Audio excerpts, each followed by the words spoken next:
Sri Lanka, home to vast tea plantations, rolling mountains, world-class surfing, and blue trains. If you're like me and you like to do more with your vacations than just sit around on a beach all day, Sri Lanka is the place for you. It's an adventure lover's paradise. What's going on, my dudes? My name is Noah VDE, and today I'm going to show you guys how to travel Sri Lanka in 3 weeks. Getting right into it, we're going to catch a plane into Colombo's International Airport. The Colombo Airport in Sri Lanka has got you covered. You can buy a washing machine, or an oven, or any other large appliance for that matter, because that's exactly what you want when you're headed to go pick up your bag. Once you've got your bag, you can head into Colombo either by Uber or by bus. Spending one day in Colombo was enough for me. Find a place to stay, and then book a bus ticket headed up north to Jaffna for the following day.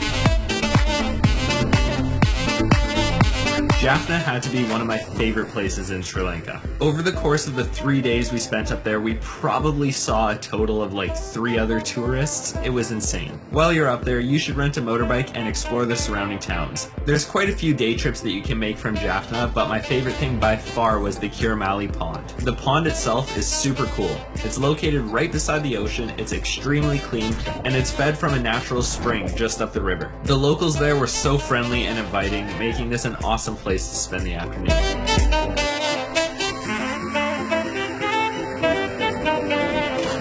Next up, we're taking a convoluted system of buses to the East Coast beaches, where you'll find a small town called Neelavelly.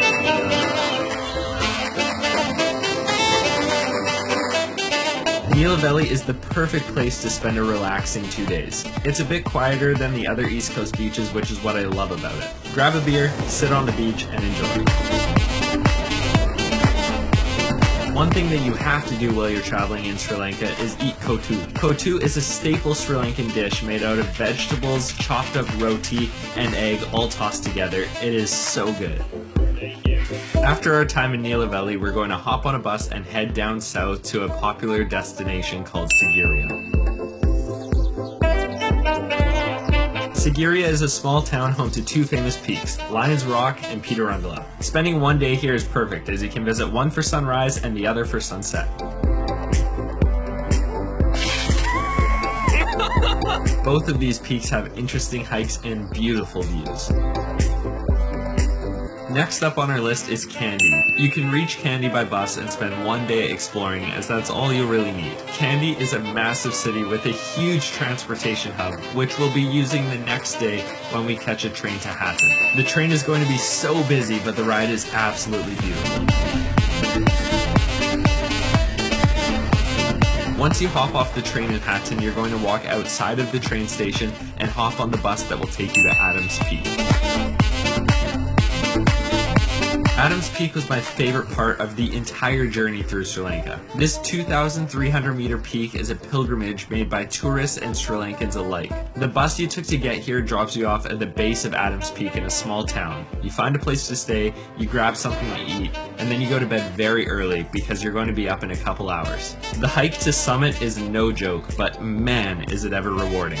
You begin the trek at about 2 a.m. as you want to be to the very top for sunrise. Now I know this doesn't sound too appealing, but trust me, once you get to the top, you feel so rewarded watching that sunrise, knowing that you woke up super early at such a terrible hour to go on a massive hike up a mountain. Depending on your activity level, you can get to the top in about 3.5 to 4 hours. It's roughly 5,500 steps each way.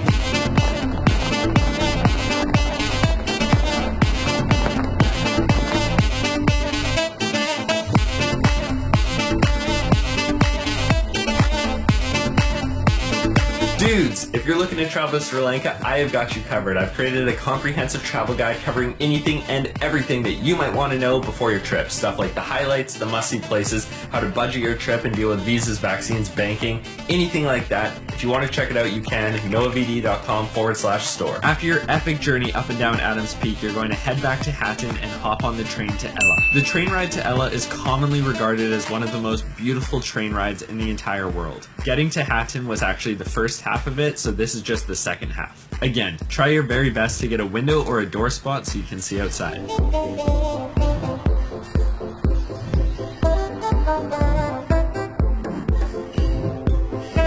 Ella is located in the mountains, so it's a bit chillier, but you're surrounded by nature. With so much to do around Ella, you can easily spend 4 days here. Some things that you've got to check out are the 9 Arch Bridge, Ella's Rock, and Little Adams Peak. Pro tip, before you visit the 9 Arch Bridge, you want to check the train timetables. Trains cross the bridge throughout the day and you want to be there to catch one. Next up, we'll catch another sequence of buses that will take us from Ella to Udawalawe National Park. Udawalawe is one of the many national parks in Sri Lanka, but it is known for 2 things, not being as crowded as the other parks and its insane amount of elephants.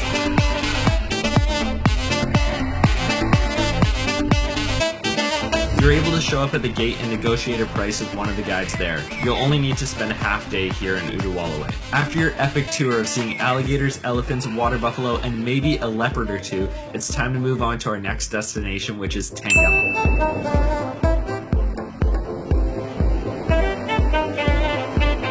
I loved our time in Tengal. It wasn't very popular, so there weren't many people there, but there was still tons of stuff to do. You can use the local bus system to get around and visit some of the nearby beaches like Kudawala and Goyamboka, both of which are beautiful. And you can also spend some time checking out the natural blowhole.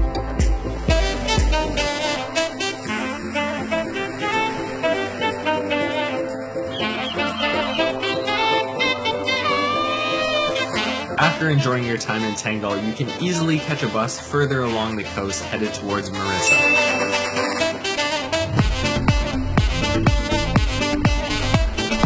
Marissa is going to be our next stop and we're going to spend 2 days here. I much preferred Tengal Beach to Marissa Beach, but Marissa has an amazing atmosphere. Marissa is very popular, so there's a ton of tourists hanging out with restaurants and bars lining the beach. Mike and I were there over New Year's Eve and the parties every night were crazy. If you're looking for a good time, Marissa's the place to be.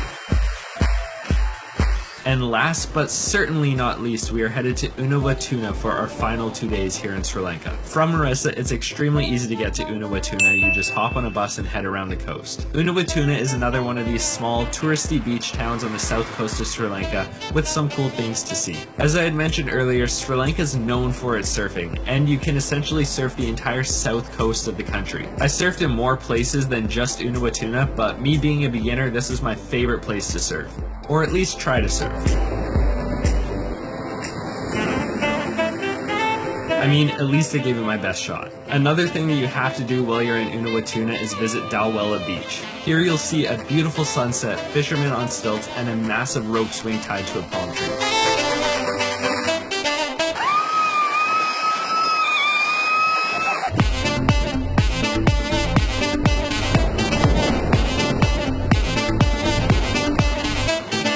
And there it is, guys. Just like that, we've spent 3 weeks traveling Sri Lanka. Depending on your travel plans, you can either head straight to the airport or you can head to Negombo, which is essentially the airport city. Thanks for watching, my dudes. If you're looking to travel Sri Lanka, check out my in-depth travel guide where I cover anything and everything that you might want to know before your trip. Other than that, I'll see you guys in another one.